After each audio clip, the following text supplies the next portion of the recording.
দুই সময় সহবাস করলে আপনার স্ত্রী মারা যেতেও পারে।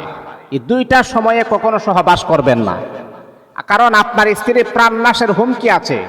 এটা মেডিকেল সায়েন্সও বলেছেন, এই দুইটা সময় আমরা সতর্ক থাকতে হবে, আপনাকে কন্ট্রোল থাকতে হবে। দুইটা সময় কখনো সহবাস করবেন না। এক নাম্বার হচ্ছে, আপনার স্ত্রী যখন মাসিক যখন ব্লাড বের হয়, রক্ত বের হয়, ওই সময় যদি আপনি আপনার স্ত্রীর সাথে সহবাস করেন তাহলে এটা ইনফেকশন হতে পারে।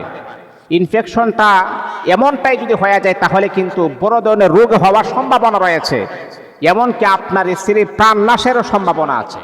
এই জন্য আপনার স্ত্রীকে, তার স্বাস্থ্যকে সুস্থ রাখার দায়িত্ব হচ্ছে আপনার। এই কাজটা আপনি কখনোই করবেন না, আপনার স্ত্রীকে কখনো আপনি অসুস্থ বানাবেন না। এটা হচ্ছে এক নাম্বার। দুই নাম্বার হচ্ছে, মেডিকেলের থিওরি যদি আপনি মানেন তাহলে দুই নাম্বার হচ্ছে, আপনার স্ত্রীর যখন বাচ্চা হবে আর 2 মাস অথবা 1.5 মাস সময় বাকি আছে, ওই সময় আপনি আপনার স্ত্রীর সাথে সহবাস করবেন না, অথবা বাচ্চা হওয়ার পরে 40